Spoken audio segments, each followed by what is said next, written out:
자, 그리고 주가 조작, 그러니까 도이치모터스 주가 조작 전문가, 예. 그리고 명태균 전문가가 필요하거든요. 그렇습니다. 이 두 가지를 한 사람이 보유하고 있어요. 네. 그래서 본인도 알아. 지금 이 시기에는 자기 몸값이 뜬다는 걸. 와, 섭외가 안 돼. 불러주는 데가 많으니까 계속 올리는 거죠. 그렇습니다. 예. 어제 안 나오더라고. 누구예요? 봉지욱이. 와, 이렇게 건방 떠나. 아니 어제는 필요할 땐 없어. 강인수 기자와 함께 자체 방송 한번 했습니다. 그 누가 본다고 그걸 합니까? 그래도 좀 봤어요. 근데 저희도 뭐 이제 자구책을 마련해야지 항상 매불쇼에 의지할 수는 없으니까 어제 최초로 장봉쇼라고 한번 했습니다. 이 큰일입니다. 아니 그래서 실제로 몸값이 좀 올랐어요? 오늘 그러게요. 섭외 관련해서 오늘 2배인가요? 아 그래? 그래서 누구는 그런 것 2배야? 같은데? 네.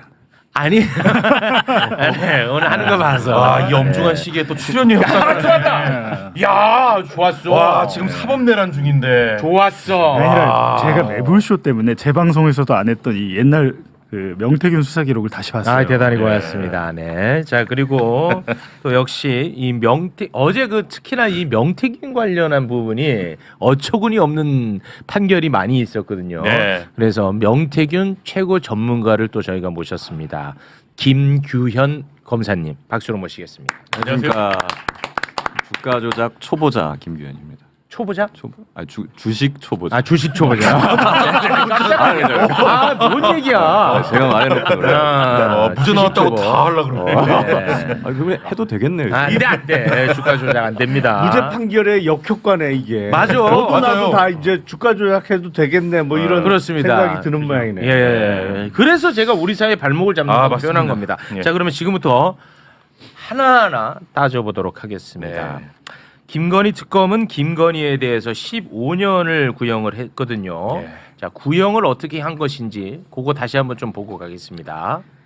자, 도이치모터스 주가 조작 의혹과 관련한 부분, 그리고 통일교로부터 금품 수수한 혐의 있지 않습니까? 네. 그 징역 11년에 벌금 20억, 그리고 추징금 8억 1,144만 3,596원을 구형을 했고요. 명태균으로부터 여론조사 무상수수 혐의, 요거는 징역 4년에 추징금 1억 3,720만 원을 구형을 했습니다. 네. 도합 징역 15년, 벌금 20억, 추징금이 9억 4,864만 3,596원이었습니다. 네, 요렇게 이제 김건희 특검이 구형을 했는데 어제 어이없는 우인성 판사가 거의 대부분 무죄 선고를 내렸거든요. 네. 1심 선고 간단하게 정리 한번 해주시죠. 자, 도이치모터스 주가 조작 의혹과 관련해서는 무죄, 통일교로부터 금품 수수 혐의, 요거 알선수재인데요. 징역 1년 8개월에 추징금 1,281만 5천 원이었습니다. 네. 그리고 명태균의 여론조사 무상수수 혐의 무죄입니다. 그래서 합의 징역 1년 8개월에 추징금이 1,281만 5천 원입니다. 네. 벌금은 빵. 벌금 20억 다 까줬습니다. 지금도 저 댓글에 네. 야 최욱이 이제는 너도 과거에 방송 잘못한 거 사과하고 우판사 인정하라 이렇게 하는데 자 좋습니다. 자 그러면 지금부터 하나하나 살펴볼 테니까 네. 우리가 틀린 부분이 있으면 그때 하나하나 쪼개서 지적을 해주시면 좋을 것 같습니다. 네, 뜯어봅시다, 오늘. 네, 판결이 얼마나 이건 생각이 다른 게 아니라 얼마나 잘못된 판결을 했는지 하나하나 지금부터 살펴보도록 하겠습니다. 예. 먼저 우인성 판사는 국민을 대단히 우매한 인간으로 만들고 시작을 합니다. 시작부터. 네. 김건희가 유죄라고 생각하는 사람들은 김건희가 권력을 잃었기 때문에 무지성으로 비판하는 사람이라고 만들어버립니다. 정말 이게 너무 화가 나요. 네. 자, 재판 시작과 동시에 굳이 안 해도 될 말을 우인성 판사가 하는데요. 그 부분 이어폰 착용해 주시고 함께 듣겠습니다. 판결 선고에 앞서 몇 말씀 드리겠습니다. 옛말에 형무등급 그리고 추무리불량이라는 말이 있습니다. 법의 적용에는 그 적용을 받는 사람이 권력자이든 아니면 권력을 잃은 자이든 예외나 차별이 없어야 합니다. 마찬가지로 무죄 추정의 원칙이나 인 두비오 프로레오, 즉 불분명할 때에는 피고인의 이익으로와 같은 법의 일반 원칙도 피고인이 권력자라 하여 혹은 권력을 잃은 자라 하여 다르게 나누어 적용될 수 없습니다. 굳이 저 안 해도 될 말을 한 거거든요. 네. 그러니까 보통 뭔가 자신 없을 때 이게 어려운 말도 아니야. 사실은 어려운 말이 아니라 안 쓰는 말을 쓴 거야. 네. 그걸 정확하게 얘기해야 돼. 이 내용이 형무 등급 우리가 안 쓰는 표현이지 말은 어려운 게 아니야. 형벌에는 등급이 없다. 뭐가 어려워? 그리고 뭐 인두비오 프로레오 이거 안 쓰는 말이지. 이거는 어려운 말이 아니야. 불분명할 때는 피고인의 이익으로 어려운 말이 아니라니까. 예. 그러니까 이런 식으로 안 쓰는 말로 그냥 쓰. 내가 상품 주기 싫을 때 퀴즈 낼 때 우리가 아무도 관심 없는 거 내 퀴즈 내는 거 알지? 그런 식이야. 맞아요. 이거는 어떻게 보면 사기입니다. 예. 사기. 그리고 불분명할 땐 피고인의 이익으로잖아. 분명할 때 어떻게 할 건데? 분명한 게 너무 많은데 분명할 때는 눈 감는 것으로 간 것 같아요. 네. 내가 볼 땐 그래. 이거 우리 저 법조인들 판결 전에 안 쓰는 이런 말 이렇게 하는 경우 있어요? 근데 대부분 선고 전에 저런 얘기를 하고 시작하는 경우는 못 본 것 같아요. 왜냐면 못 봤어요? 저 첫 마디 자체로 무죄네. 그걸 짐작할 수 있잖아. 맞아, 예. 맞아. 예. 아니 그러니까 저게 이제 라틴어로 된 법원인데 그건 뭐 법학 개론에 나오는 얘기예요. 1학년 들어가면 배우는 법학 개론 시간에 나오는 표현인데 그건 뭐 당연한 얘기지. 당연한 얘기야 그냥. 죄를 줬는지 안 줬는지 명확하지 않고 불분명할 때는 유죄 선고를 못 하는 거지. 그렇죠. 근데 저런 얘기를 왜 하고 시작을 해? 그래서 저 얘기하는 순간에 이거 무죄네? 이거를 그냥 알 수 있는 건데 좀 드문 케이스예요, 저건. 근데 이런 이제 경우 이게 봤고. 너무 당연하고 뻔한 얘기인데 예. 뻔하지 않은 표현은 하나가 있었어. 권력이 잃은 자라는 표현을 우리가 안 쓰거든요. 권력이 있든 없든 뭐 요렇게 이제 우리가 표현하는데 아, 그렇죠. 권력 잃은 자라고 해가지고 네. 자 김건희 맞춤형입니다.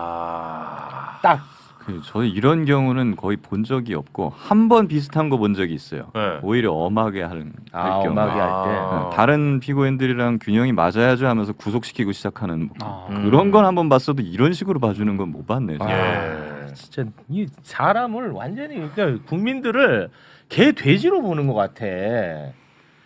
자, 이 부분 일단 잠깐 좀 짚어봤고요. 자, 도이치모터스 주가 조작에 대한 이야기 지금부터 해보도록 하겠습니다.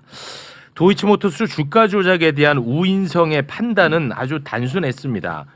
그래 주가 조작 있었다. 네. 있었다는 거 인정했습니다. 그리고 김건희 주가 조작의 인식도 있었다. 이것도 인정했어요. 인식 있었고. 그런데 김건희는 주가 조작범들하고 공모하지 않았다는 거야. 네. 그래서 김건희 무죄라는 겁니다.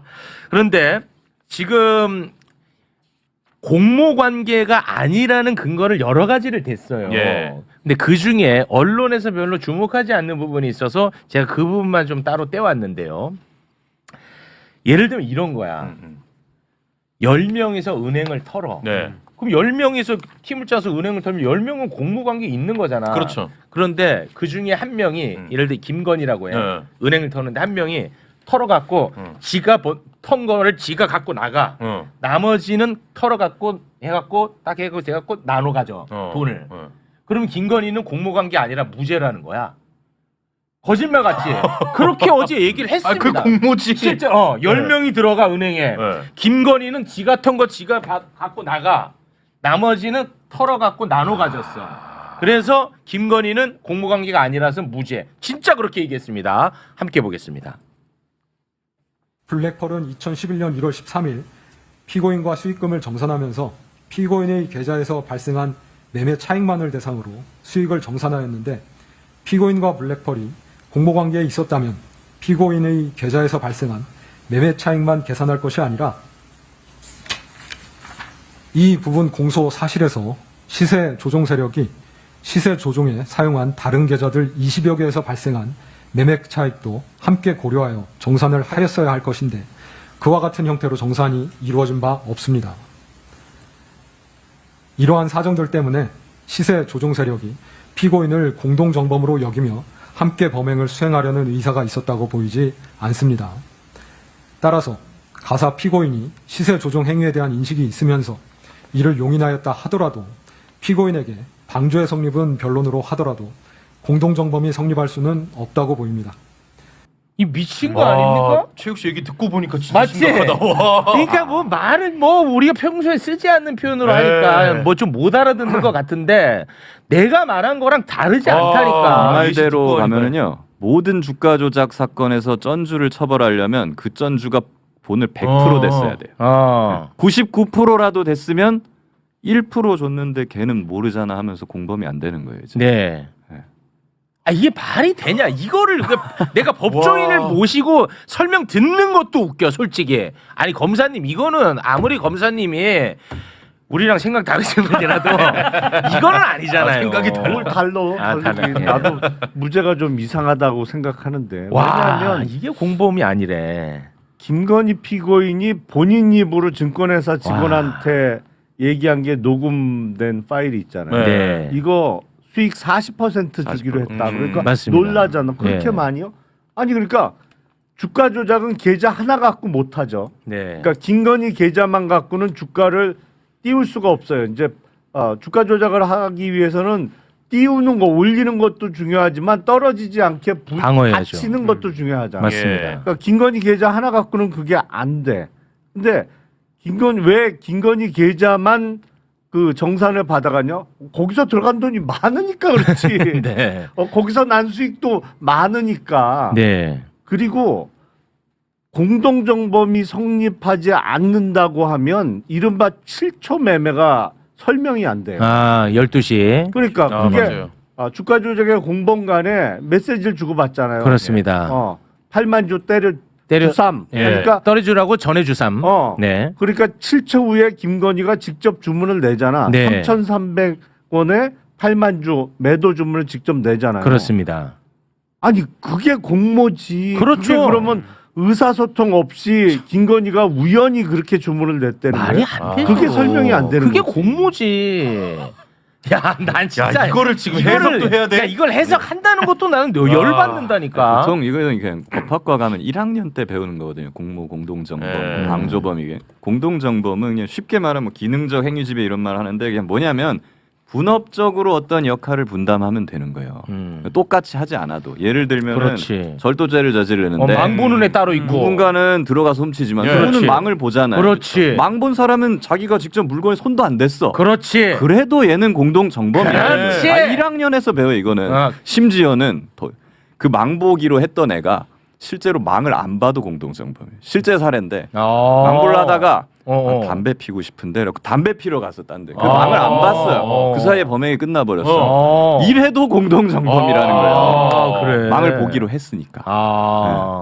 그 1학년이 배우는 것도 이런데 와. 그걸 지금 정면으로 지금 반하는 판결을 하고 있단 말이에요.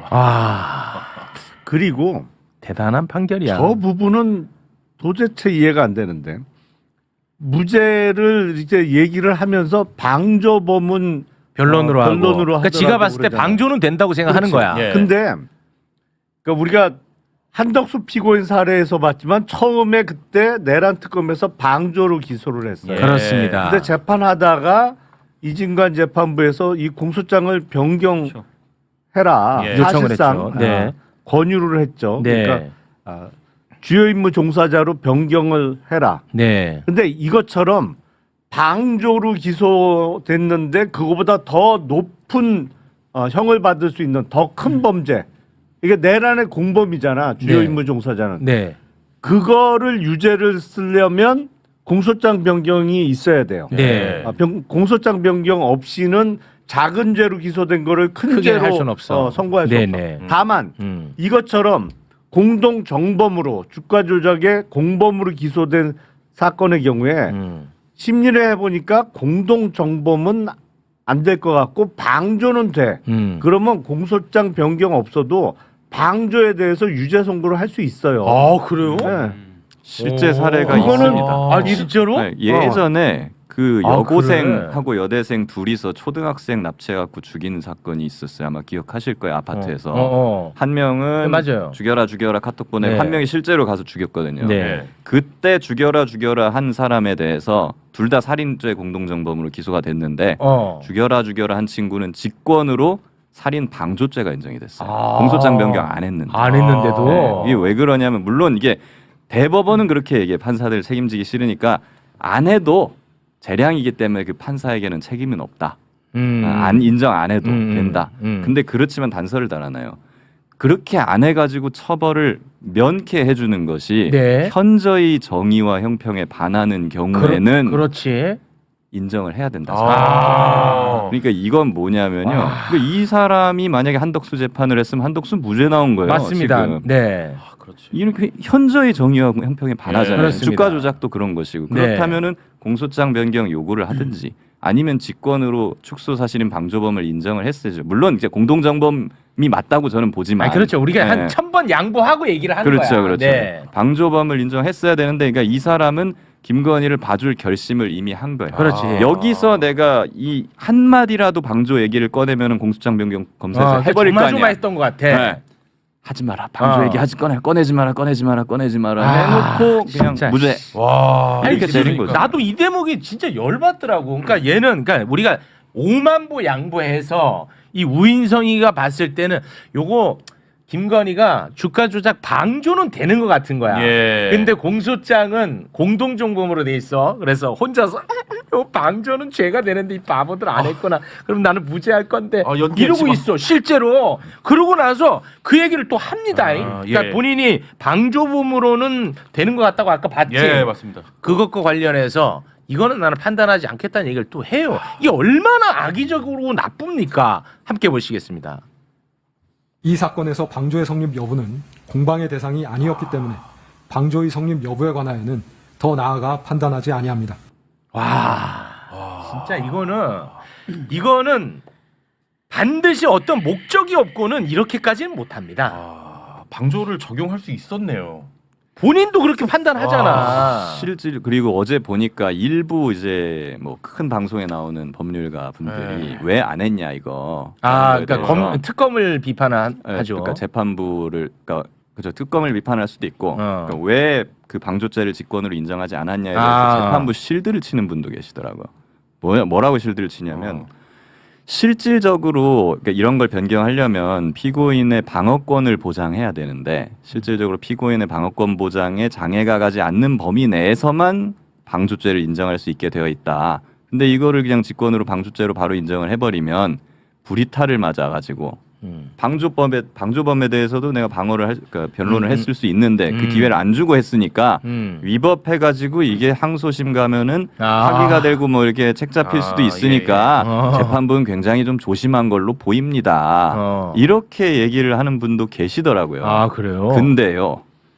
실질적으로 방어권에 지장이 없는 범위라고 했잖아요. 근데 사실 주가 조작에서 김건희가 계좌를 주고 돈을 빌려주고 이야기를 하고 한 그 공모한 것들, 가담한 것들이 모두 심리 대상이 됐습니다. 네. 모든 사실관계는 다 밝혀졌고 다만 여기에 대해서 이걸 어떻게 평가할 거냐, 네. 이게 공동정범일까 아니면 방조범일까 그렇죠. 판단만 남은 거거든요. 그렇죠. 그렇기 때문에 추가적인 어떤 사실관계나 이런 걸 논할 이유가 없어요. 그렇죠. 그렇기 때문에 실질적으로 이걸 방조범으로 인정하더라도 피고인의 방어권을 뭐 지장이 있다거나 전혀 해할 아니지. 우려가 전혀 없는 겁니다. 그렇지. 이해가 된다. 그리고 정백보 양보해서 진짜 그런 것 같으면 재판장이 그럼 성명을 하든지 이거 방조범으로 될 수도 있을 것 같은데 그에 대해서 의견 한번 내세요 하고 한마디만 재판할 때 던졌으면 되는 거예요. 그렇습니다. 그렇죠. 근데 옳으신 말씀이고 100번을 양보해서 그럼 방어권 그 보장하기 위해서라면 변론 제기할 수 있는 거예요. 변론 제기해서 방조범으로 공소장 변경 해봐라 라고 얘기하고 이거에 대해서 피고인 측 의견 내라. 네. 그러면 방어권 행사 기회를 주는 거잖아. 그렇죠. 네. 충분히 할 수 있죠. 그렇게 그렇습니다. 해도 뭐 잘못된 게 아닌데 이런 망구 얘기 없이 왜 다 무죄 쓰고 방조는 될 것 같은데라는 사족을 왜 붙이냐고. 실제 재판에서는 그거 많이 나와요. 성명 준비 명령이라고 그냥 종이로 막 보내요. 검사 피고인한테 방조범에 대해서 의견 내세요 이런 식으로 많이 옵니다. 많이 와요. 네. 저 재재판에서도 한 5번 받았으니까 성명 준비 그랬어요? 명령에 그러니까 내가 볼 때 이거 부족해 공소장 이상에 제대로 고쳐와. 라고 한 4번 5번 하거든요. 판사가 계속 바꾸라고 합니다. 검사한테도 그래요? 그렇고. 근데 저는 이제 한 말씀 드리고 싶은 게 이분이 그럼 예전에 어떤 판결을 했는지 궁금하잖아요. 우인성 판사. 네, 우인성 판사가. 근데 제가 보니까 대체로 어떤 패턴이 있냐면 네. 피고인이 엘리트, 소위 말하는 대한민국에서 엘리트 뭐 의사라든지 아니면 변호사라든지 이럴 때 봐주기 판결을 많이 했어요. 실제로. 실제로? 그러니까 실제로 엘리트 기득권층으로 분류되는 피고인들한테 지금 2024년에 의대생이 강남 한복판 빌딩에서 본인의 여자친구를 잔혹하게 살해합니다. 유명한 사건입니다. 근데 어느 정도 잔혹했냐면 회칼을 사가지고 여자친구의 목 부위를 10여 차례 왼쪽을 한 다음에 안 될 것 같으니까 의사니까 경동맥이 어딘지 알잖아요. 그러니까 우측 오른쪽을 또 수차례 가운데 눈과 코를 또 칼로 상하게 합니다. 알았어. 이렇게 했는데 당시 검찰이 사형을 내려달라고 구형을 했어요. 예. 사형을. 사형구형. 요즘 사형 구형 잘 안 하잖아요. 네. 워낙 잔혹하기 워낙 때문에 잔혹하고. 반성의 기미도 없고. 근데 네. 우인성 부장판사가 1심 판사였는데 징역 26년을 내렸습니다. 와 대폭 깎았네. 예. 이거는 고의적인 살인이고 반성의 기미도 없는데 나중에 그때도 이랬던 것 같아. 판결문에 없는 얘기를 좀 한 거예요. 이 의대생에 대해서 이 의대생이 보니까 2018년에 수능 만점자 전국 수석을 한 친구예요. 네. 근데 그리고 연대 의대생이었고 네. 근데 사회적 기여를 할 수 있다 얘가. 나중에 사회적 기여를 할 수 있다면서 재범의 우려가 없다는 식으로 얘기를 한 거예요. 판결을 하고 그러니까 선고할 때. 그게 나중에 알려지면서 방송에 나와서 난리가 났더라고요. 근데 2심 재판부에서 무슨 소리야 하면서 징역 26년을 더해가 그러니까 플러스해서 징역 30년에 5년의 보호 관찰을 추가로 때립니다. 35년을 한 거예요. 얘는 네. 이제 안 되는 거잖아요. 얘는 사회적으로 봤을 때 보호 관찰이란 거는 나오면 또 그럴 거 위험하다는 같으니까 거지. 이렇게 된 케이스가 있고 강용석 변호사가 2021년에 가로세로 연구소에서 강용석과 김세희가 이재명 후보가 중고등학교를 안 나왔다. 소년원에 있었어. 범죄를 저지르고 이렇게 얘기했잖아요. 요거에 대해서도 1심 판사였는데 그 부분에 대해서 무죄. 무죄? 예. 무죄. 그리고 유죄가 내려준 부분은 불륜이 있어서 혼외자가 있어. 요거에 대해서만 벌금 700에서 1000만 원을 내린 거예요. 근데 2심에서 강용석이 징역형의 집행유예로 바뀝니다. 이 부분은 명백하게 대선 후보 이재명을 떨어뜨리기 위해서 고의적으로 한 거라고 해서 강용석 변호사잖아요.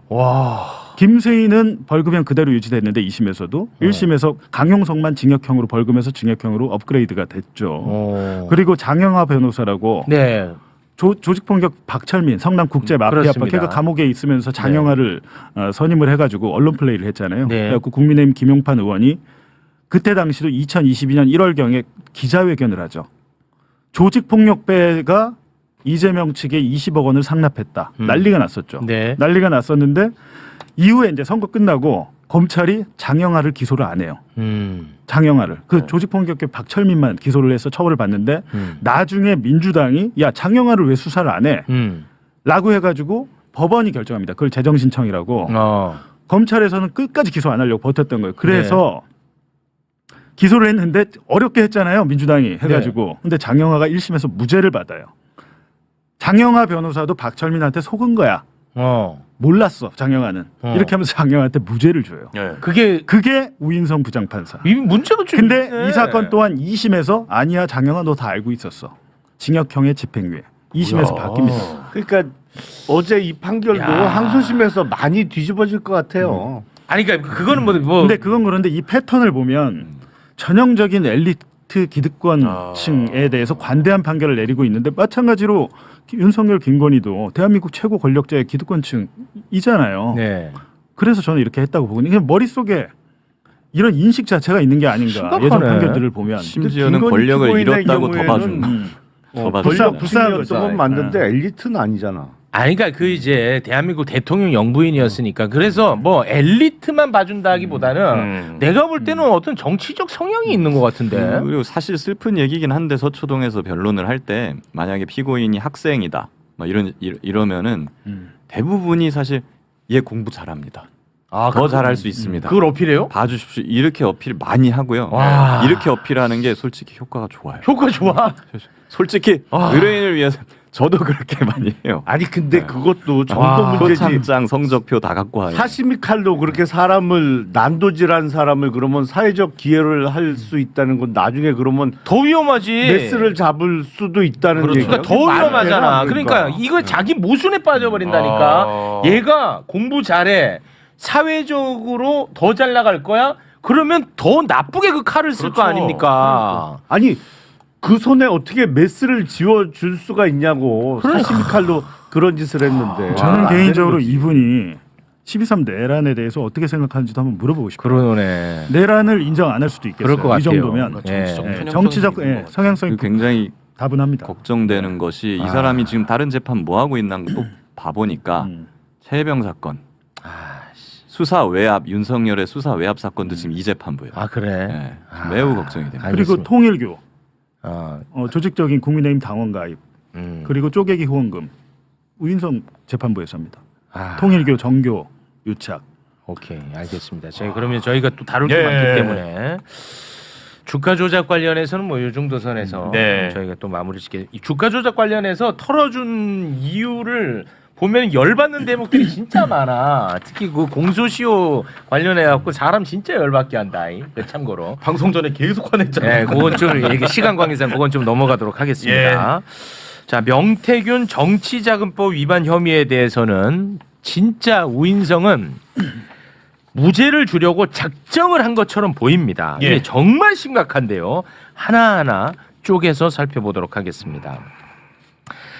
정치자금법 위반이 되려면 여론조사의 이득을 김건희 부부만 보아야 하는데 명태균은 김건희 부부에게만 준 게 아니라 여러 사람에게 배포했기 때문에 무죄다라고 이야기를 합니다.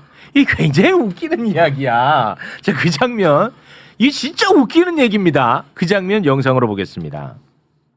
명태균이 피고인 부부에게 전속적으로 제공하기 위하여 여론조사를 실시한 것이 아니라 자신이 운영하던 미래한국연구소의 영업활동의 일환으로 정기적으로 실시하던 여론조사 결과를 피고인 부부를 비롯하여 여러 사람들에게 배포한 것으로 보일 뿐이어서 이를 두고 피고인 부부가 여론조사 비용 상당의 재산상 이익을 취득한 것으로 볼 수 없습니다.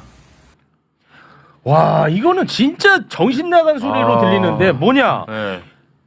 명태균의 여론조사를 여러 사람한테 뿌렸다. 근데 그거 왜 여러 사람한테 뿌린 줄 알아? 윤석열 당선시키는데 역할을 하는 사람들한테 뿌린 거야. 너무나 당연하죠. 아, 이거 말이 되냐 이게? 나는 진짜 이거 진짜 열받던데. 제일 핵심적인 게 이런 거였어요. 그러니까 와. 왜 명태균이 이 여론조사를 했겠느냐 이걸 판단을 해야죠. 윤석열, 김건희가 아니었으면은 이 여론조사를 했을까요? 안 했을 거잖아요. 그 윤석열, 김건희에게 이익이 되는 여론조사잖아요. 심지어. 그러면 그 거기에 대한 비용 상당 부분을 무료로 했으니까 당연히 이거는 이익을 제공했다고 봐야 되는 것이고. 첫 번째.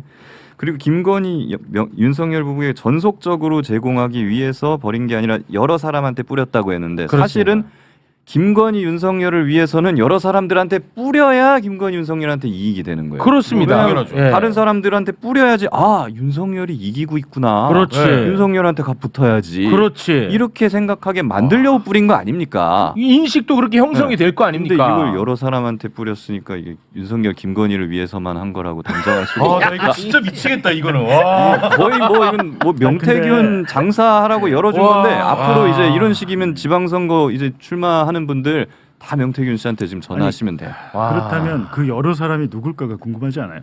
누굴까?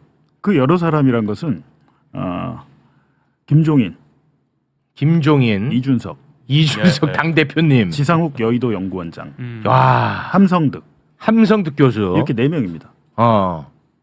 이 사람들이 출마하나요? 윤석열이 아니잖아요. 출마하고 윤석열을 돕는 사람들이지.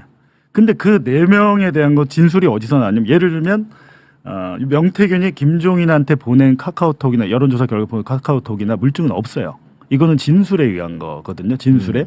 근데 그 진술은 사실은 믿을 수도 있고 못 믿을 수도 있는데 거기에 대해서 그냥 이 판사는 믿어버린 거죠. 야, 윤석열, 김건희만 독점적으로 받았어야 되는데 대다수가 다 공유가 됐고 독점적으로 받은 것은 3건이야라고 얘기했습니다. 그거 확인 안 됩니다. 거짓말이에요. 아 그런가요? 3건만 윤석열, 김건희가 받았다고 볼 수 없어요. 그건 거짓말입니다. 아 그래요? 그렇게 특정을 할 수가 없어요. 왜냐하면 물증이 없어요. 우리가 뉴스타파에서 제가 김건희, 윤석열 카카오톡 그 SNS 메시지 공개했잖아요. 네. 거기서 비공표 여론조사 4건 플러스 공표용 여론조사까지 총 여론조사는 10여 건인데 열 몇 차례예요. 근데 이 중에서 3건만 독점적으로 근데 뭐라고 만약 그 3건이 뭔데요라고 하면 재판소 얘기 못 합니다. 아 그래? 네.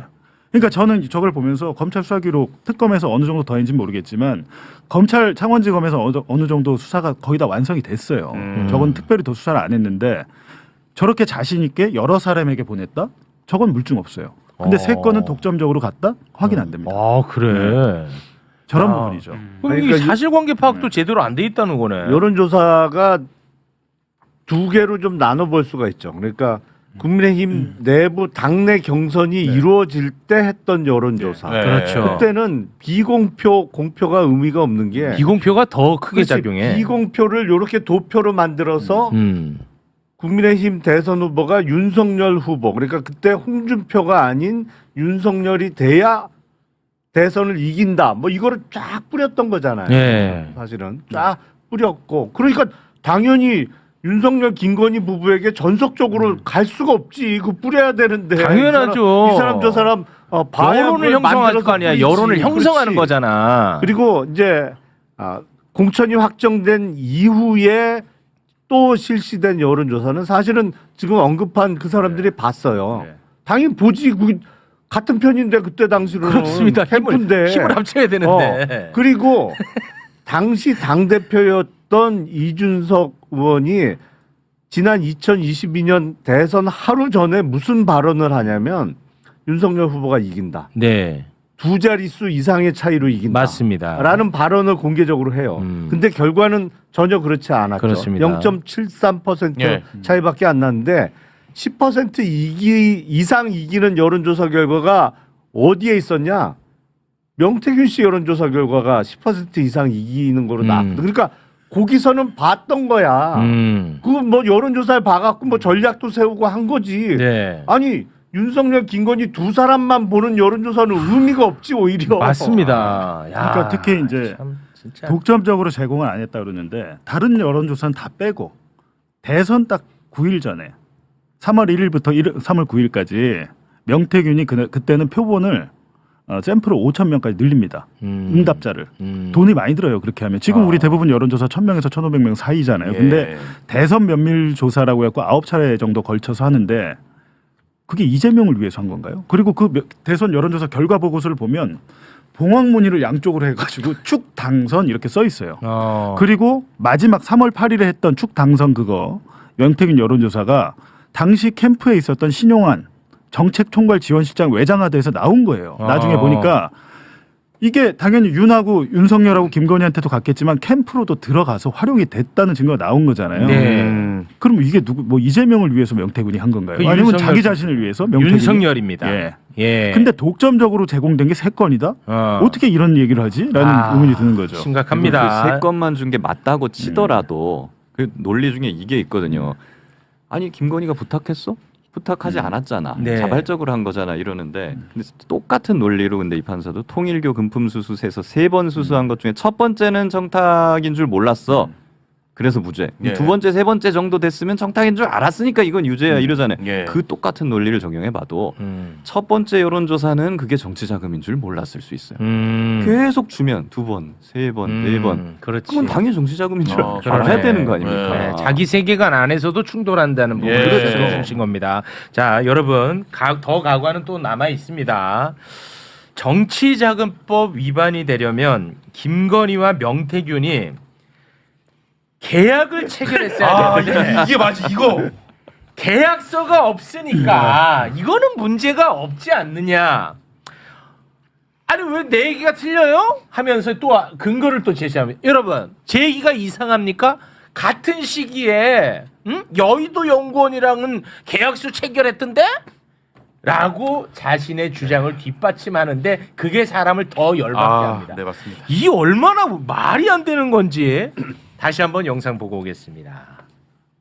피고인과 미래한국연구소 또는 그 의뢰를 받아 여론조사를 하는 기관인 P&R 사이에 여론조사 관련하여 계약서 등 계약이 체결되었다고 볼 만한 증거가 없습니다. 명태균은 국민의힘 관련 기관인 여의도 연구원과는 2021년 4월 및 5월경 각각 여론조사에 관하여 계약서를 작성하였는데 비슷한 시기인 2021년 6월경 피고인 부부를 만났으면서도 피고인 부부와는 여론조사에 관하여 계약서를 작성한 바가 없습니다. 저 넥타이 메고 점잖은 톤으로 하니까 이게 별로 이상한 소리처럼 안 들릴지 모르겠는데 이 얼마나 어처구니 없는 얘기입니까? 이러니까 생중계를 할까 말까 고민했던 것 같아. 와, 이거를 국민들 앞에서 얘기를 하네. 제가 저걸 말씀드릴게요. 왜냐하면 저는 저거를 2023년 11월 25일에 제가 뉴스타파에서 기사를 썼어요. 지금 여의도 연구원과는 계약서를 체결했다. 썼다. 네. 근데 나머지는 안 썼다잖아요. 그렇습니다. 이게 언제냐면 오세훈을 보궐로 해서 2021년 4월에 시장을 만들어요. 시장을 만들었죠. 만든 다음에 지상욱이 고마우니까 그거에 대한 보답으로 명태균에게 2건 3천만 원짜리 용역을 줍니다. 여의도 연구원에 있는 돈을 받아야 되잖아요. 미래한국연구소에서 법인 대 법인으로. 그렇죠. 그래서 계약을 체결했는데 선거 끝났죠.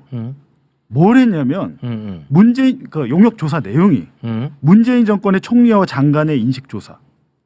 이게 무슨 의미가 있습니까? 이게 사실은. 그럼 이거 돈을 주려고 건수를 일부러 만든 거예요. 선거 여론조사와 아무 상관이 없고 이때 딱 2번 한 건데 야 이때 2번은 계약서 체결했는데 나머지는 왜 안 했어? 제가 강영현 씨 물어봤습니다. 그러면 여태까지 선거 캠프라도 계약서 체결하고 해준 적 있나요? 없습니다. 단 한 건도 없어요. 큰일 나죠. 네. 계약서를 체결한 거. 계약서를 체결하진 않는데 예를 들면 선거 캠프에 정치 자금으로 합법적으로 들어올 때는 부가세 영수증 처리를 해줘야 되잖아요. 그렇죠. 영수증 발부해줘요. 그거는. 뭐 당연하죠. 근데 이거는 불법이니까 당연히 영수증도 없고 계약서는 원래 없고. 네. 근데 여의도 연구원 이 2건을 갖다가 문재인 정권의 총리와 장관에 대한 인식 조사 하나마나 한 거 돈 주려고 그냥 한 거를. 그건 또 몰랐네. 그러니까 마치 그런 거 같아요. 이게 보면 가끔 뇌물 사건 있잖아요. 뇌물을 주고 받을 때는 당연히 계약서 안 쓰죠. 네. 누가 야 내가 너한테 뇌물 1억 줄 테니까 네. 너 이 뇌물 1억 받고 나한테 어떤 이권 뭐 사업권이나 뭘 주기로 한다. 이런 계약서 쓰는 사람은 없잖아. 네. 그런데 가끔 뇌물 사건에 차용증이 등장하는 경우가 있어요. 이건 사후적으로 이거 수사 들어올 것 같은데 문제 될 것 같은데 그러면 사후적으로 차용증을 만들어. 1억 빌린 거다 내가. 그러니까 사후적으로 여의도 연구원하고 맺었다는 계약서가 마치 그런 거야. 차용증. 사후적으로 당 돈을 꺼내 써야 되니까 명태균을 주기 위해서 외관을 만든 거예요. 그런데 이걸 거꾸로 뇌물을 분명히 이쪽에서 이쪽으로 1억을 줬는데 야 차용증이 없네. 차용증이 없으니까 이거 무죄야. 차용증 없이 주고받았으니까 무죄야. 이런 논리하고 비슷해. 누가 나쁜 짓 하는데 계약서 쓰고 나쁜 짓 하는 사람이 어디 있어요? 이런 논리면은요. 사실 뭐 박근혜 최순실도 무죄예요. 네. 계약서 안 쓰고 뇌물 받았을 거 아닙니까? 그렇습니다. 그리고 요즘 많이 문제가 되는 사실 뭐 강선우 의원이나 김경수 의원 맞아. 똑같은 논리로 무죄죠. 그렇죠. 어제 권성동도 무죄인데 네. 거기는 어떻게 유죄가 나왔는지 모르겠어요. 우리도 계약서 안 썼는데. 계약서 썼나 통일교랑? 거기는 이따가 뭐 2년 받은 거 얘기하겠습니다. 그리고 그 여의도 연구원 그 3천만 원은 제가 그때 쓴 기사를 보니까 오세훈 보궐선거 때 13차례 이상을 해줬어요. 여론조사를. 근데 스폰서라는 김한정 씨가 대납한 금액은 3,300만 원, 굉장히 적잖아요. 네. 거기에 대한 보존 차원으로 3천만 원을 더 준 거다. 그러니까 오세훈 시장 그 여론조사 비용을 다른 용역, 가짜 용역을 만들어서 보전해 준 거다. 근데 이게 윤석열, 김건희 뭐 무슨 상관인지 모르겠습니다. 그렇지. 별도의 사건이잖아요. 별도의 사건입니다. 이게 정말 예리한 지적입니다. 자, 그러면은 사람들은 속으로 이런 생각을 하겠죠. 아니 그럼 명태균이 미쳤다고 윤석열 부부한테 공짜로 여론조사 해주냐 이렇게 당연히 생각 따라 붙죠. 우리는. 그렇죠. 여기에 대해서도 또 우인성은 또 막아냅니다. 대단합니다. 네. 에이 여러분들 그렇게 생각하지 마세요. 명태균은요 지방선거 예비 후보한테 2억은 슈킹 해 먹었잖아. 그러니까 윤석열한테 돈 안 받아도 되지. 힘들다 점점. 대단한 사람이야. 아니, 진짜 우인성은 그러니까 이거는 그러니까 김건희를 무죄로 해줄 마음을 먹지 않고서는 이거 어렵습니다. 이거 만약에 변호사가 이 논리 구성했으면 의뢰인이 야 이 미친놈아 이렇게 했을 것 같아. 자, 그 장면 영상으로 보겠습니다.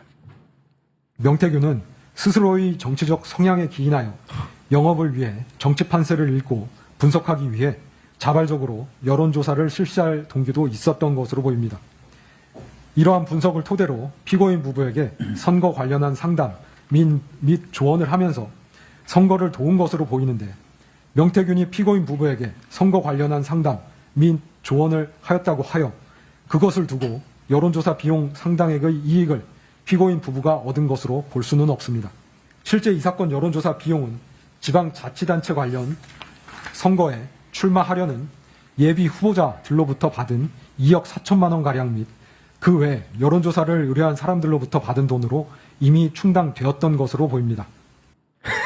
아, 지도 안 부끄럽나 진짜. 와, 이거는 비약이 너무 심하고 이건 진짜 쉽지 않은 논리 구성인데. 뇌물을 줄 때 내 돈으로 안 주고 남의 돈을 받아서 주면은 이거 죄가 안 된다. 이런 거랑 되게 비슷하잖아요. 그거보다 더한 것 같은데 이거는. 아니 그리고 지금 문제되는 여론조사는 대선을 앞두고 대선 여론조사를 이제 윤석열 김건희가 받고 활용해서 문제가 된 건데. 네. 지방선거 출마자들한테 받은 돈하고 뭔 상관 있어? 그 지방선거 여론조사도 아닌데. 아니 그러니까 전혀 명목이 다른데. 이 비약이 너무 심하다는 거예요 이게. 그러니까 그 사람들 지방선거 출마자들이 돈을 1억 2천만 원 각각 대구 시의원 하고 싶은 사람, 고령군수 하고 싶은 사람 이 두 사람이 각각 1억 2천만 원씩 줬는데 그게 이제 돈을 준 시점은 2021년 7월부터 이듬해 대선 끝날 때까지 한 4월까지 22년 4월까지 준 건 맞아요. 근데 이 여론조사 수행을 강혜경 씨가 직접 했잖아요. 네.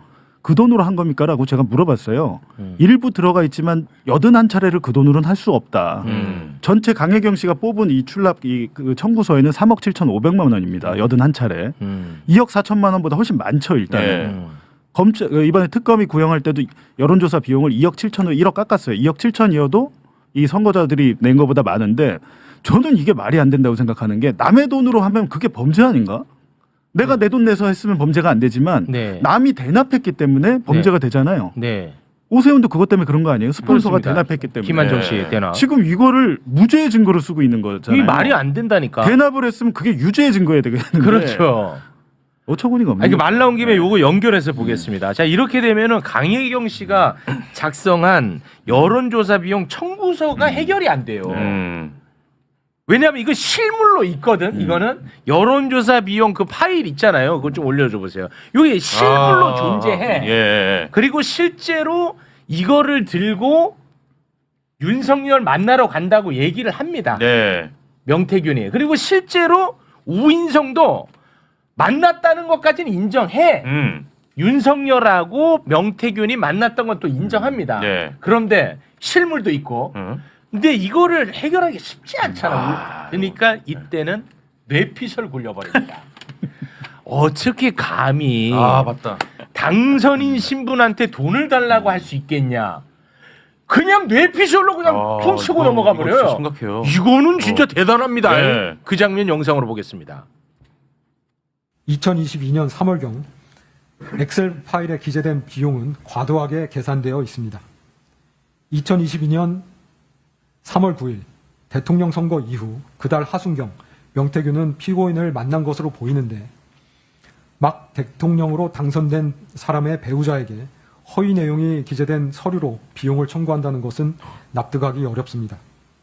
즉 엑셀 파일은 명태균이 자신이 비용을 들여 여론조사를 하고 정치 판세를 분석하면서 선거에 도움을 주었음을 나타내기 위한 것일 수는 있어도 그것을 가지고 피고인에게 여론조사 비용을 청구하려 하였을 것으로 보이지는 않습니다.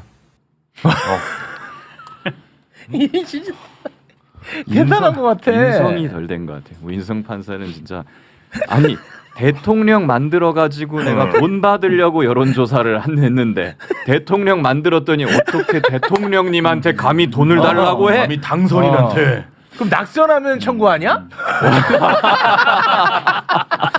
저게 와 이거 진짜 이거를 대단하다니까. 근데 저게 이제 이화영 와. 전 부지사 대북 송금 1심 사건에서 신진우 부장판사가 저런 표현을 썼죠.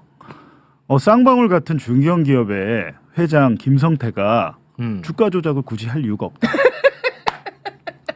중견 기업의 회장이 굳이 주가 조작을 왜 하냐? 할 것으로 보이지 않는다. 비슷해요 표현도. 그러면 권오수는 김성태보다 영 못한 사람이네. 완전히. 아니 김성태 씨 주가 조작 처벌 전력도 많잖아요. 많잖아. 그럼에도 불구하고 출신이 뭔데 거기가. 네, 저렇게 얘기를 하는데 일단 저건 또 웃긴 게 바가지 썼다는 거 아니에요 지금. 바가지. 네, 너무 바가지 과도하게 썼다. 지적을 했다는 거야. 바가지 썼던데 갖고 간 건 맞는데 뭐 했는지 아닌지 모르겠지만 일단 저 이후에 벌어진 일들이 결과론적으로 봤을 때 공천을 받았잖아요. 자, 그 얘기 할게요. 네. 그 얘기하고 연결할게요. 네. 이게 진짜 갈수록 계산인데 자, 무상으로 여론조사 해줬지. 그건 팩트지. 그렇죠. 그럼 윤석열이가 받았으니까 이제 뭔가를 줘야 될 거 아니야. 해줘야죠. 그게 김영선 공천이잖아. 네, 말이 맞네. 아니 이거는 우리가 따질 필요가 없어요. 이보다 완벽한 증거는 그렇죠. 없어요. 전 세계에 이보다 완벽한 증거가 없어요. 왜냐? 말이 많다. 공천해주라고 했다. 하면서 명확하게 그리고 또 이게 김건희 목소리까지 다 담겨 있습니다. 이보다 완벽할 수는 없는 증거. 오랜만이지만 워낙 중요하기 때문에 다시 한번 듣고 오겠습니다. 오늘 네. 여사님 전화 왔는데 네네. 내 고마움 때문에 네네. 김영수 걱정하지 말라고 내가 고맙다고 네네. 야, 자기 선물이래. 아, 하여튼 입 조심해야 돼요. 알겠습니다. 네네네. 난리 뒤집어진다. 알겠습니다. 네. 중간에서 나한테 이거 왔길래 야 김영선이 경선한테도 열심히 뛰어주니까 너는 김영선이 좀 해줘라 그랬는데 이게 말이 맞네.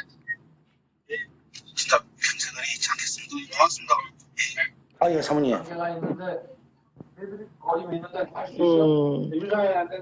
윤상현 얘기 나오지. 아니, 지금 당선자가요. 예.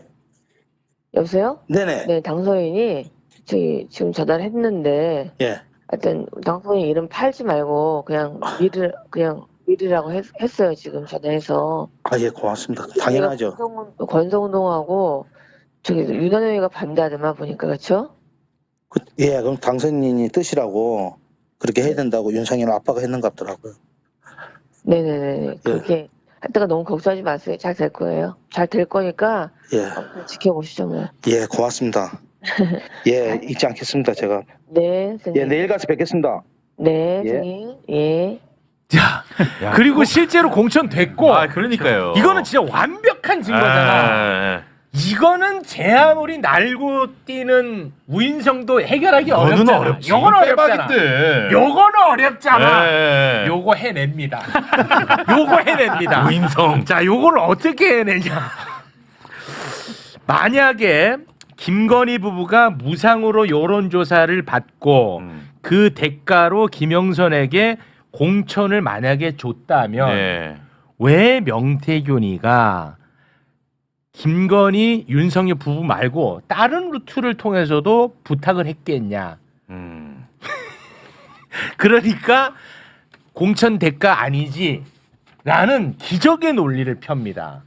그런데 그 이유는 이 증거 안에 다 들어있잖아요. 당에다가 얘기를 했는데도 말이 많은 거야 얘네들이. 그러니까 최고 대빵한테 또 얘기를 하는 거거든. 이 증거로 다 설명이 되는데도 불구하고 우인성이는 그걸로 갑니다. 자, 그 장면 영상 보겠습니다. 만약 피고인이 2021년 3월 하순경 명태균을 만나 여론조사의 대가로 김영선에 대한 공천을 확언하였다면 명태균이 2021년 4월 2일경부터 5월 9일경까지 이준석, 윤상현, 피고인 부부, 한모 씨 등 여러 사람들에게 지속적으로 연락하면서 김영선을 공천해 줄 것을 부탁하지는 아니하였을 것입니다. 특히 피고인에게 거듭하여 공천을 부탁하지는 아니하였을 것입니다. 실제 김영선에 대한 공천은 국민의힘 공천심사위원회에서 위원들 사이의 토론을 거쳐 투표에 의하여 결정된 것으로 보입니다. 야, 이거 자기도 찔리는 것 같아요. 말하면서 자꾸 버벅거려. 막. 위원들 사이에 토론을 거쳐서 결정된 것으로 보입니다만. 아니가 봐도 심각하게. 우리가 딱 들은 저 몇 마디 안에 앞뒤의 논리가 충돌하는데. 네. 앞에 논리는 3월 하순에 김건희가 명태균 씨한테 확언을 했다면 왜 여러 사람한테 부탁을 했겠냐. 그러니까 그 얘기는 그 김건희 피고인이 명태균에게 김영선 공천 줄 테니까 걱정하지 마라고 확언을 했으면 이 사람 저 사람 만나서 당시 당대표인 뭐 이준석이나 뭐 윤상현 공관위원장한테 부탁할 일이 없지 않았겠느냐. 네. 그 논리는 네. 국회의원 공천권을 당선자의 배우자인 김건희가 갖고 있다는 논리잖아. 그러네. 그렇잖아요. 그 논리는 그러네. 김건희가 준다고 한번 확언을 했으면 그거로 끝난 거지. 왜 여러 사람한테 부탁했겠어. 이 논리잖아. 근데 뒤에 논리는 이거는 공관위에서 그 논의해서 결정한 거야. 뭔 소리야? 앞에는 김건희가 갖고 있다며 권한을. 앞뒤가 충돌하잖아 지금 논리가. 그리고 아니 제 아무리 윤석열이 공천 준다고 해도 형식적으로 그러면 공관위에서 결정하지. 그러면 그럼 비슷해서 결정하냐? 그거를. 그래서 이제 홍준표 전 시장이 정치판을 모르고 내린 판결이다. 아마 그게 그 말 같은데요. 이게 이렇게 이해하시면 될 것 같습니다. 2022년 4월 달부터 그러니까 대선 직후 3월은 아니고 4월경부터 명태균이 김영선을 공천을 받기 위해서 움직인 게 처음에는 이준석이었어요. 이준석. 네. 제가 자료 1번 한번 띄워주세요. 자료 1번 보시면 이게 2022년 4월 2일자에 명태균이 지금 창원시 의창구 국회의원 재보궐선거 공표용 여론조사를 보내잖아요. 네네네. 이때 당시에 뭐라고 합니까? 윤상현 의원한테도 함교수 통해서 토스해 주세요. 이때 이미 윤상현이 공관위원장으로 내정이 됐던 거예요. 그렇기 때문에 윤상현한테도 보내라라고 한 건데 이 앞전에 이준석이 명태균한테 뭐라고 하냐면 김영선은 창원시 의창구에서 살은 적이 없어요. 갑자기 내리꽂힌 사람이잖아요. 맞아요. 근데 당연히 그러면 여론조사 안 좋게 나오잖아요. 그렇죠. 이기는 여론조사를 가져오세요. 그렇지. 이기는 여론조사를 만듭니다. 조작을 해서. 냈죠. 냈고 이준석한테 됐는데 명태균 입장에서는 불안했던 것 같아요. 자료 8번 보시면 함성득 교수에게도 지속적으로 아까 그 함 교수 통해서 윤상현한테 보내라고 했죠. 그렇죠. 얘기를 계속합니다. 형수한테 제가 보낸 문자입니다. 여기서 형수가 누굴까요? 여기서 형수가 한번 자료가 안 보이는데. 제가 보낸 문자입니다. 여기서 형수가 김건희입니다. 네. 김건희한테 보낸 문자를 함성득 교수한테 토스를 하면서 살려주세요. 대통령님과 사모님의 충복이 되겠습니다. 윤상현 의원에게 전화해서 말씀 좀 해주세요. 김영선을 전략공천 주라고 해주세요. 함 교수가 윤석열 당시 당선인의 최측근이었어요. 그렇기 때문에 이렇게 한 거고 여기서 명태균이 가운데 부분 보면 중요한 얘기를 하죠. 공천관리위원장으로 윤상현 의원을 이준석 대표에게 추천한 사람이 바로 저 명태균입니다. 라고 얘기합니다. 이게 이때 당시 거짓말할 이유가 없잖아요. 네. 개인 사적인 대화에서. 네. 그리고 앞서 내가 오세훈 이준석 대표를 도와줄 때도 돈 필요 없다. 김영선만 도와달라는 게 제 요구 조건이었다. 내가 앞서서 이 사람들 오세훈 시장 만들고 이 모든 거는 김영선 공천을 받기 위한 행위였다고 자백하고 있잖아요. 그러네. 그러니까 밑에 함 교수가 윤상현에게 김영선 문제로 대표가 전화했음. 잘자. 연락이 됐죠. 네. 이렇게 하다가 그 뒤에 어떤 일이 벌어지냐면 이준석이 이 사달을 만든 거예요. 작업을 다 끝낸 줄 알았던 거죠. 4월 달 말쯤에는 이때 김건희한테 얘기했던 것 같아요. 명태균 입장에서는 끝났다. 윤상현 공관위원장 됐고 이준석이 나 도와주고 내가 달라는 거 다 해줬고 끝났어. 그런데 갑자기 5월 9일 12시 반경에 이준석으로부터 카톡 메시지가 명태균한테 가요. 맞아. 그게 자료 7번. 맞아. 기억난다. 그러니까 왜 저런 통화를 했는지 이 스토리가 이렇게 들으면 이해가 되는데 저 우판사는 이 앞뒤 맥락을 다 자르고 그냥 그렇습니다. 야, 한 번 부탁하면 된 거 아니야? 그거 뭐 두 번, 세 번 해야 돼? 여러 사람한테 왜 이런데 그러니까 이준석이 이 사달을 만든 거예요. 다 된 줄 알았는데 당선인 측에서 경선을 실시하라고 했대요. 명태균한테 얘기하니까 명태균이 뒤집어지는 거야. 여기 문자만 봐도 엄청 열받은 게 나오거든요. 사모님과 당선인에게 물어보세요. 내가 얘기 다 했는데 아니 한기호 사무총장 그런 말 들은 적 없다고 하고 다 경선하라고 하는데 이런 식으로 이준석이가 불을 질러버립니다. 맞아. 전날 새벽. 그래서 아까 들으신 그날 아침에 오전 10시에 윤석열과 명태균이 통화하고 3, 40분 있다가 김건희랑 그렇죠. 연속적으로 통화해서 예. 다시 안심받는 거예요. 맞아. 재차. 그렇지. 앞서 한번 확정을 받았다가 이준석이 때문에 엎어질 뻔했다. 그래서 명태균이가 이제 발등에 불 떨어진 거야. 그래서 그날 통화를 하게 된 게 이게 보면 맥락과 스토리가 쭉 있잖아요. 완벽하지. 이거를 다 빼고 야 여러 사람한테 부탁할 이유가 뭐가 있어. 그렇지. 윤석열, 김건희 끝인데. 자 이렇게 우인성이가 말도 안 되게 이렇게 털어줘 버렸잖아. 예. 그러니까 지금 우리 기자님 잘하셨는데 이준석이가 살판 난 거야. 그러니까 이준석이가 이때 또 기어 나와가지고 말장난을 합니다. 이준석 말장난 한번 좀 요건 봐야 돼 무조건. 자 페이스북에 1심 판결이 나온 직후에 글을 썼습니다. 명태균 사건에 대해서 짚고 넘어갈 지점이 있다. 여론조사라는 것도 비공표 조사와 공표 조사는 완전히 다르다. 공표 조사는 중앙선관위 등록 절차를 거쳐야 하고 조작 및 허위 비용 청구가 불가능하다.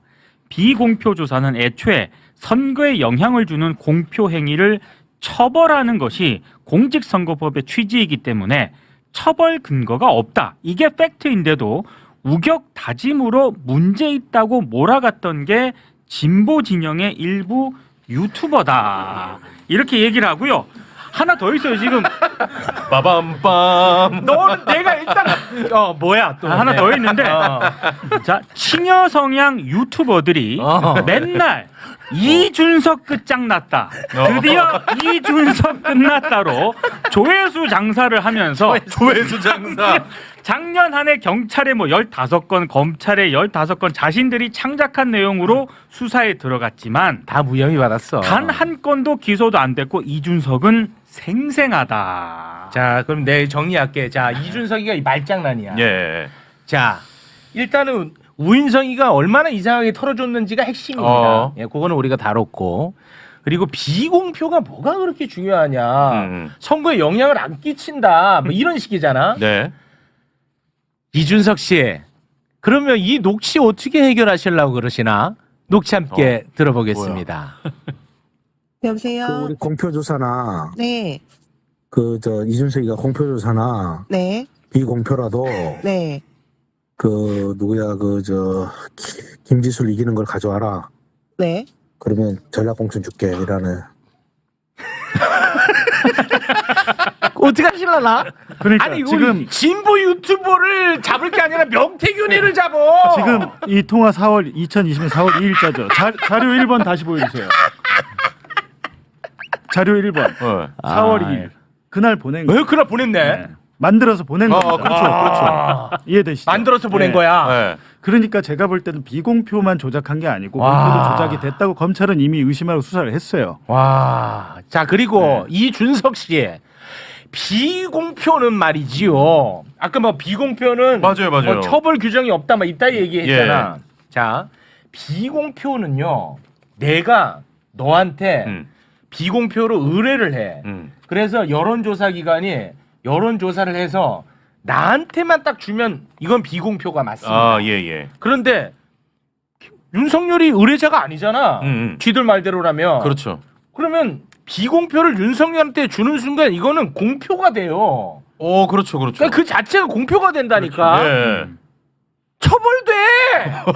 그 조작하면. 더구나, 자꾸 말장난하고 앉았어. 그러니까 더구나 손을 대서 수치를 조작했잖아요. 등수를 줬고. 근데 그리고 아까 그 강혜경 씨의 그 여론조사 청구서 있잖아요. 거기 이준석 것도 들어가 있어요. 따져 보면 이준석이가 당 대표 된 게 그때 5월경 아닌가요? 2021년 5월경? 2021년 네. 6월경이잖아요. 6월경이잖아요. 그러니까 5월부터 한 게 들어가 있다니까요. 2021년 6월 9일에 아마 당선돼. 이게 말 틀리면 이걸로 또 고소합니다. 아니 그러니까 제가 무슨 말씀드리냐면 본인이 될 때도 1등을 했잖아요. 본인이 공표에서. 근데 그 전에 내가 볼 때는 그것도 한번 봐야 되는 건 게 이상하게 그 창원지검에서 검사들이 그 여론조사 기관 피해나를 압수수색을 해야 되는데 위에서 막습니다. 못하게 피해. 야 여론조사 기관 거기 압수수색하지 마. 예전에 기억나실 거예요. 검사 7명이 서명을 압수수색 필요성 수사보고서에 7명이 동시에 도장을 찍은 게 있었어요. 예전에 7, 8명. 이거 되게 이상하다. 이런 일이 있냐는데 이런 일은 없잖아요. 그때 당시에 그 수사보고서의 제목이 피해날에 대한 압수수색의 필요성을 쭉 정리한 거예요. 위에서 허락을 안 하니까. 만약에 당시에 윤석열이 서슬퍼렇게 살아 있는데 그때 당시가 2024년 10월 이때 수사할 때 아닙니까? 10월 11월 2024년에. 근데 피해나를 뒤져가지고 공표용까지 조작한 게 나오면 난리가 나죠. 정말로. 그러면 이제 난리가 그 완전 후보를 그냥 완전 조작한 거잖아요. 그렇지. 예. 수사가 거기서 멈춰버린 거죠. 진전이 안 된 거죠. 그러니까 이준석은 지금 아마 생각을 할 거예요. 오세훈 이준석은 야 살았어.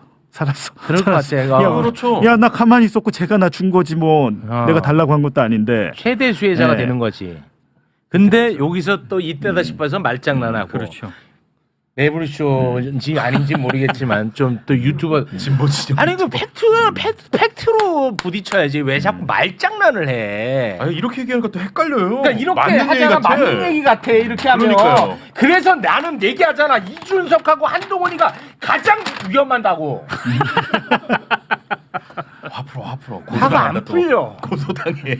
혈압. 내가 요만큼이라도 틀려도 고소합니다. 예. 그러나 단 한 번도 못 하잖아. 왜냐면 나는 그냥 팩트로 갑니다. 팩트로. 네. 여기까지만 하겠습니다. 다 꾸겨놨어 이씨. 내 마음이 구겨져서 그래. 나 너무 힘들어 진짜 이런 거 보면. 자 그러면 명태균 관련한 이야기는 뭐 이 정도로 정리하고요. 이제 통일교로 좀 넘어가겠습니다. 알선 수재 혐의 2022년 4월부터 7월 4일 전성배와 공모해서 윤영호 본부장으로부터 통일교 지원 청탁과 함께 김건희가 뭐 그라프 목걸이 샤넬백 그다음에 무슨 천수삼 차를 받았다는 혐의거든요. 그런데 이것과 관련해서 어제 판결을 했는데 진짜 웃깁니다. 김건희가 이제 받았다는 샤넬백이 총 2개예요. 예. 4월의 샤넬백과 7월의 샤넬백 이 2개입니다. 네. 그런데 4월의 샤넬백은 죄가 없고 7월의 샤넬백만 죄가 있다고 판단했어. 맞아요. 그러면 도대체 4월의 샤넬백은 왜 죄가 없다? 4월의 샤넬백은 왜 죄가 없다고 판단했느냐? 예. 그때 이제 당선인 신분이었거든요. 2022년 4월이니까 그때는 뭐 청탁한 게 없다는 거야. 그래서 4월의 샤넬백은 아주 깨끗하대. 자, 그 판단 함께 보겠습니다. 2022년 3월 30일경 피고인이 윤영호에게 대선을 도와줘서 고맙다는 취지로 윤영호는 피고인에게 대통령 당선을 축하한다는 취지로 전화통화를 하였으나 이는 의례적인 표현이고 대화 내용 중 청탁이라고 볼 만한 것이 없고 그 시경부터 가방을 수수할 당시까지도 청탁이라고 볼 만한 것이 없어 이를 전제로 하여 알선 명목으로 금품을 받은 것으로 볼 수는 없습니다. 야, 그러면 내가 이거 하나 물어보자. 그러니까 피고인이 윤영호에게 대선을 도와줘서 고맙다는 취지라는 거야. 예. 아니 김건희가 윤영호에게 고마운데 왜 윤영호가 김건희에게 샤넬백을 주냐? 아니 얘기를 한번 해봐. 그렇지. 김건희가 윤영호한테 고마워. 그런데 샤넬백은 윤영호가 김건희한테 왜 줘? 설명해. 설명이 안 되잖아. 그럼 이런 식이면 앞으로 다 뇌물 줍니다. 그럼요. 다 뇌물 주면 저런 돼요. 논리라면 이른바 당선 축하금이라는 명목으로 뭐 샤넬백 아니라 돈을 줘도 무죄라는 그렇죠, 논리밖에 안 돼요. 맞아요. 그렇잖아요. 다 돼. 당선을 축하합니다. 그러면서 당선 축하금 명목으로 줘. 그렇죠. 뭐 1억이든 10억이든. 그 전 논리대로 되면 다 돼. 다 무죄지. 그러니까. 아이고. 김기현은 어떻게 되는 거예요? 예? 김기현은 자기가 당선되고 로저 비비에를 선물했는데 그렇지. 감사합니다. 이거 어떻게 되는 거예요? 당선 사례로 쓴 예. 거지 그거는. 저 논리대로라면. 자, 그런데 정말 가장 나는 고약한 대목이 마지막에 또 있었는데요. 네. 우인성 판사는 김건희가 그라프 목걸이를 받아놓고 받지 않았다고 아직까지 거짓말한다고 얘기를 해요. 이 우인성이 그렇게 생각하고 있습니다. 이 김건희 여러분 이 나쁜 여자입니다. 그라프 목걸이 받아놓고 아직도 이 여자는요 그라프 목걸이를 안 받았다고 얘기를 해요. 네. 라고 본인이 판단해. 그러면서 김건희는 반성하고 있다고 감경을 해준대. 나는 이게 진짜 이해가 안 가. 우인성 자신의 세계관 안에서도 막 충돌한다니까. 그렇죠. 안 맞네요. 네, 안 맞아. 네. 끝까지 거짓말을 하고 있다고 우리한테 알려주면서 반성하고 있다고 감경을 한대. 안 맞지. 그리고 1년 8개월. 기록을 안 본 것 같아요. 네, 그거까지만 우리가 보고 부연해 주시기 바라겠습니다. 함께 보겠습니다. 금품의 수수를 피고인이 먼저 요구한 바는 없습니다. 뒤늦게나마 가방 등을 공여받은 자신의 사려 깊지 못한 행동에 대하여 일부 자책하며 반성하고 있습니다. 별다른 범죄 전력이 없습니다. 이러한 점들은 유리한 양형사유로 고려합니다. 주문, 피고인을 징역 1년 8월에 처한다. 압수된 그라프 목걸이 1개를 몰수한다. 피고인으로부터 1281만 5천 원을 추징한다. 범죄 전력이 없다. 아니 뉴스 안 보세요? 그동안에 이거 다 덮어준 거잖아. 그러니까 검찰이 다 덮었잖아요. 그래서 범죄 전력 없는 거잖아. 뭐 하세요 두 분은? 아니 나 지금 심각한 의문이 제기돼서 그래요. 내가 여태까지 알기로는 그러니까 서희건설에서 줬던 뭐야 반클리프의 나펠 목걸이는 압수가 됐죠. 네, 그 실물이 나와버렸어요. 실물이 나왔어요. 근데 그라프 목걸이는 못 찾았잖아. 그라프 목걸이 어디 있어요 지금? 못 찾은 그러니까 못 찾은 거잖아요. 그러니까 오빠 오빠의 장모 집에서 나오지 않았나요? 그 가짜를 하나 만들었다가 진짜는 오빠의 장모 집에서 압수가 된 걸로 기억이 되는 아니 거예요. 그래서 끝까지 안 받았다고 그런 거 아니야? 그게 압수가 됐었나요? 헷갈리는데 지금. 김건희 그 개목걸이만 기억나. 반클리프 앞에는 한동훈 집에서 나오지 않나? 서희건설 회장이 돌려받은 다음에 자수서 내면서 그렇죠. 제출했고 서희건설이 그라프 줬던 목걸이는 그 오빠 김진우 장모의 집에서 근데 그게 가짜였다는 거 아니야? 이완 그림하고 같이.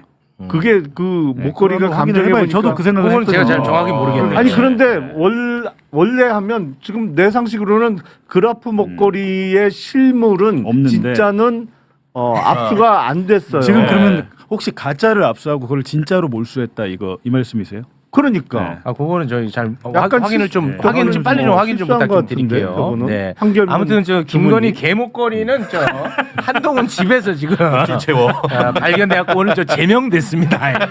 네. 그거는 아무튼 확인을 해보고요.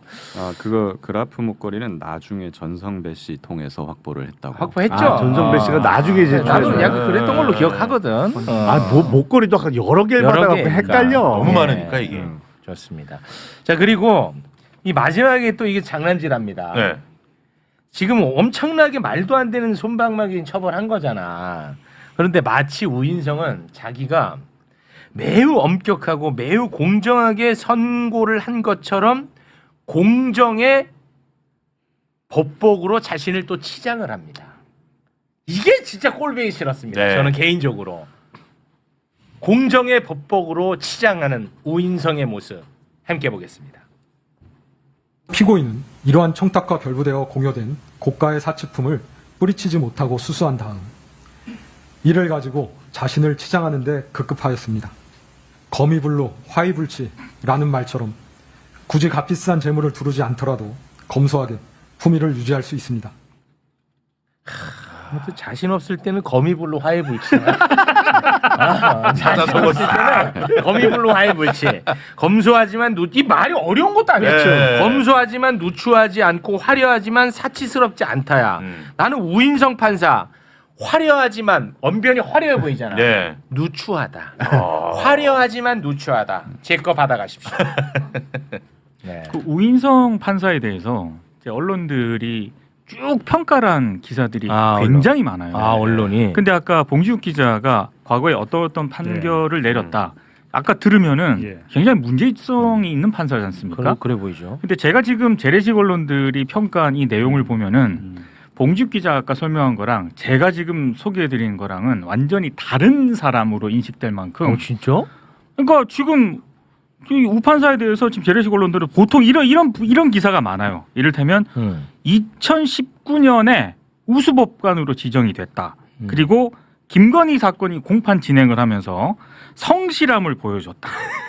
양쪽의 혐의를 다툴 때는 양쪽에 굉장히 공평하게 많은 질문을 했다. 뭐 이런 평가들이 굉장히 많고 굉장히 또 황당한 것은 그 사실관계를 꼼꼼하게 따졌다 얘기를 하면서 그 샤넬백 진품 뭐 이런 거를 그 뭐 사용감 이런 거 네, 사용감 얘기했습니다. 그 감정할 때 위생 장갑을 착용하고 맞아요. 샤넬백을 검증을 하는데 아마 그 정도로 꼼꼼하게 이렇게 검증을 했다. 뭐 이런 평가들이 뭐 구체적으로 쓰고 있어요. 그러니까 재래식 언론들을 뭐 우판사가 관리를 한 건지 아니면 사법부에서 뭔가 이번 판결과 관련해서 뭐 이 판사에 대한 공격이 있을 걸 예상을 해가지고 이런 보도 자료를 뿌린 건지 모르겠습니다만 굉장히 대동소이하게 거의 이런 식으로 평가를 하고 있어요. 신기할 정도입니다. 그러니까 신장갑 낀 게 뭐 그렇게 대단한데? 네, 법원 출입하는 기자들은 뭐 이런 판사들부터 시작해서 대법관들까지도 같이 캠핑도 가고 그럽니다.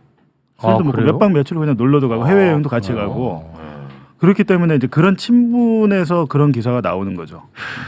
근데 조용하고 차분하다. 증언 취지가 모호할 때는 날카로운 질문을 던졌다. 아니 다 이런 식으로 보도가 아니 나와요. 그런 걸 하지 말고 판사는 맨날 판결로 얘기한다며. 그럼 판결에 대해서 얘기를 해야지. 왜 흰장갑에 대해서 얘기를 해? 판결에 대해서는 정말 그냥 그 선고한 거 있지 않습니까? 저도 지금 보도자료 들고 있잖아요. 이거 설명자료. 거의 요거를 요약한 수준으로 보도한 게 양적인 측면에서는 압도적으로 많고요. 이를테면 지금 그럼 언론사들은 그걸 보고도 수긍이 가능하다는 거예요? 이건 진짜 단순 소개한 기사가 대부분 양쪽으로 많고 지금 매불쇼가 오늘 한 것처럼 이 판결이 어떤 문제점이 있다라는 거를 지적하는 거는 정말 극소수고요. 심지어 조선일보 같은 경우에는 특검 수사가 용두사미로 끝났다. 이렇게 거의 뭐 평가 절하하는 식으로 가고 언론 보도는 상당히 문제가 많습니다. 심각하다 진짜. 그리고 일부는 저 사자성어가 뭔 뜻인지 분석하고 열심히 분석합니다. 네. 그러니까요. 별 내용도 없는 진짜로 한자 저런 한학적인 지식이 많다면 저런 말을 하지 않죠. 그렇죠. 그리고 판결문은 더구나 생중계를 하는데 중학생도 알아들을 수 있게 쉽게 얘기해야죠. 맞아요. 저거는 내가 많이 알고 있어.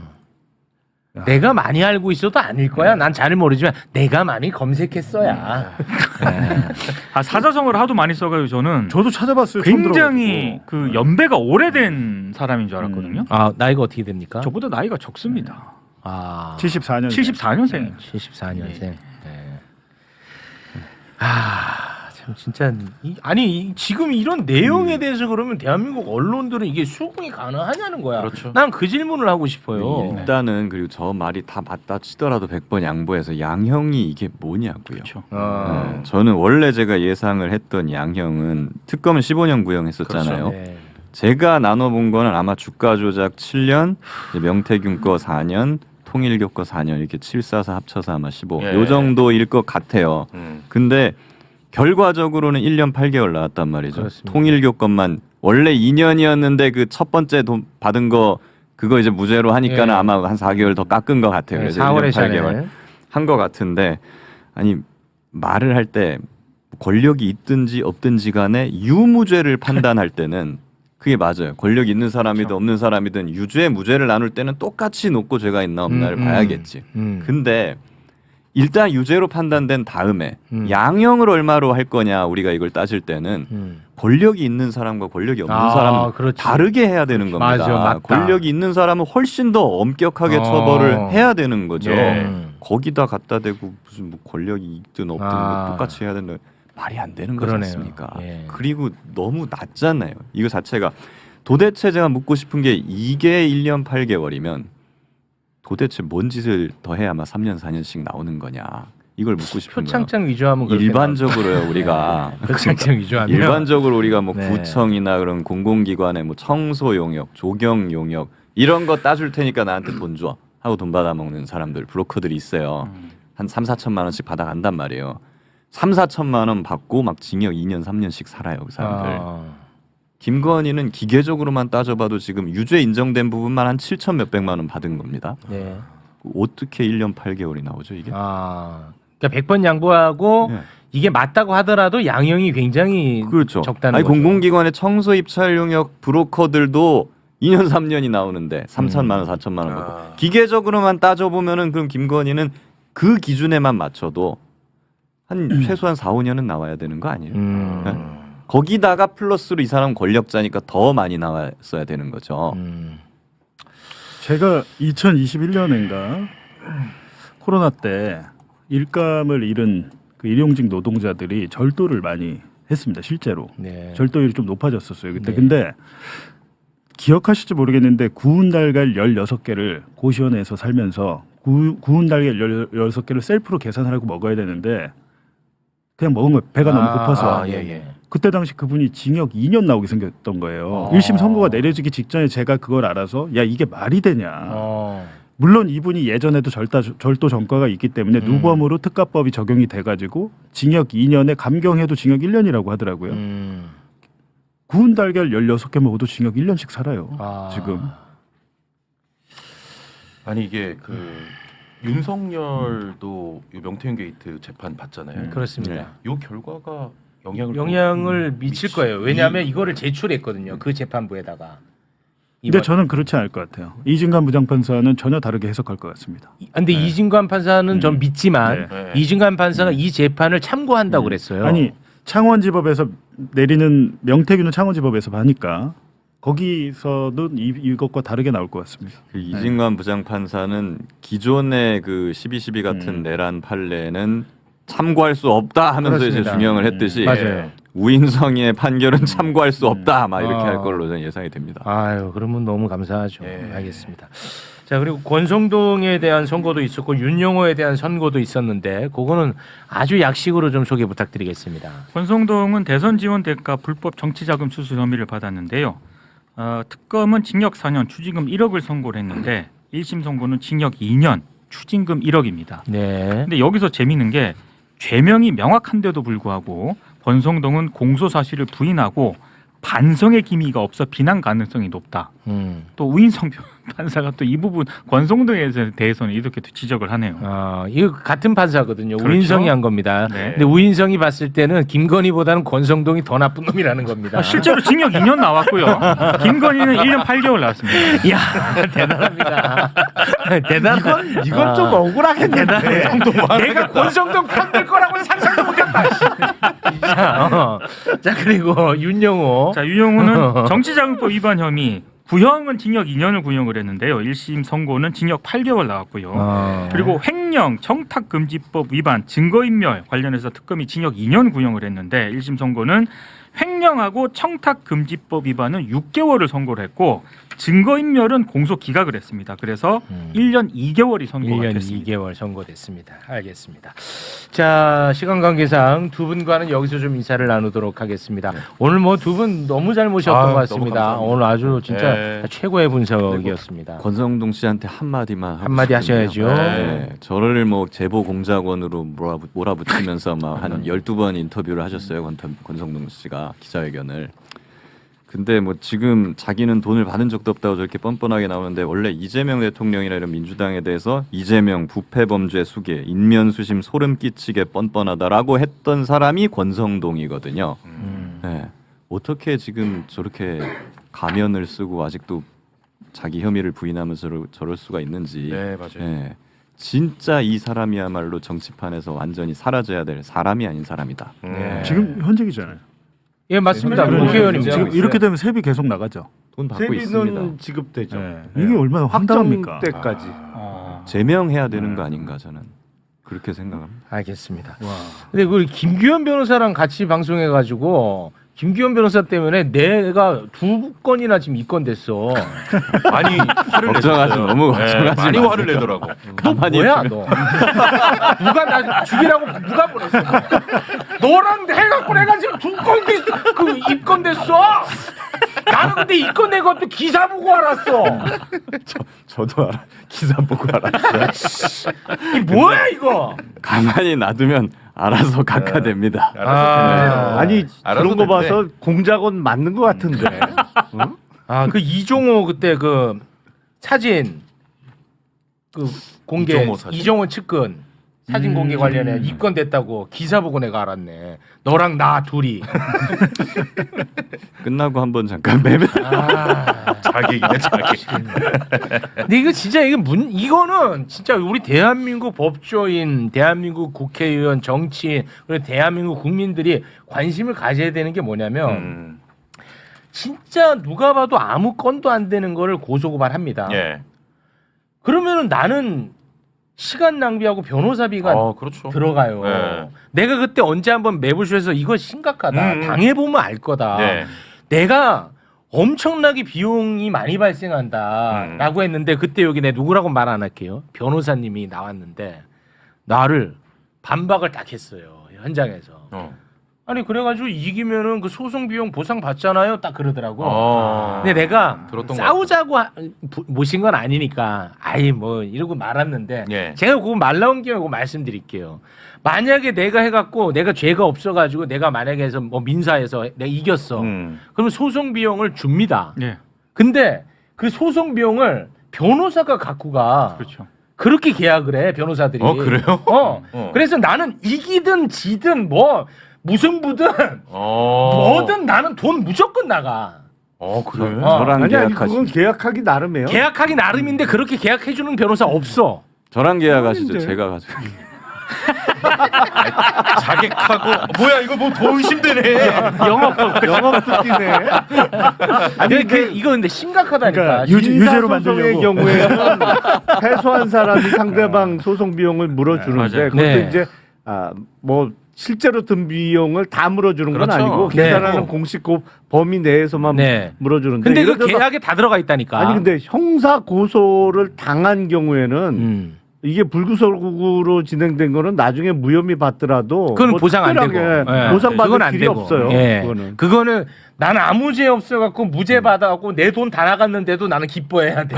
말도 안 되는 아니 근데 일이야. 입건된 걸 어떻게 기사 보고 할 수밖에 없는 시스템이에요? 에이, 그것도 문제고 여러 가지로 진짜 문제인데 이걸 안 당해 보니까 사람들이 이게 문제 의식이 없어요. 그래서 여론 형성이 안 되고 변호사들은 이 문제 제기를 할 필요가 없잖아. 왜냐? 저봐 지금도 침 질질 흘리면서 지금 나 수임하려고 저러고 있잖아. 자기한테 맡기라 그러고. 이거 다 자기 영업이기 때문에 말할 이유가 없고. 네. 사실 이게 언론도 문제인 게요. 입건됐다 고소됐다 이럴 때는 엄청나게 많이 보도를 해요. 저도 지금 그 당시에 고소고발 굉장히 많이 당했는데 다 무혐의 났습니다. 다 무혐의 났는데 무혐의 났다는 건 아무도 보도를 안 해줘. 안 해 또. 그리고 수사를 받건 재판을 받으러 가건 그날은 물론이고 전후로 봉지욱 기자는 너무 잘 아시겠지만 아무것도 못합니다. 그렇지, 그걸 준비해야 되지. 준비해야 되겠지. 왜냐면 작은 것 하나 때문에 내가 진짜 크게 처벌받을까봐 두렵거든요. 근데 굉장히 문제인데 지금 댓글에서도 지금 정청래 얘기를 하잖아 지금 이 주간 얘기를 하는데 와 좋은 가는 영신이 사람. 두 분 대단히 고맙습니다. 감사합니다. 감사합니다.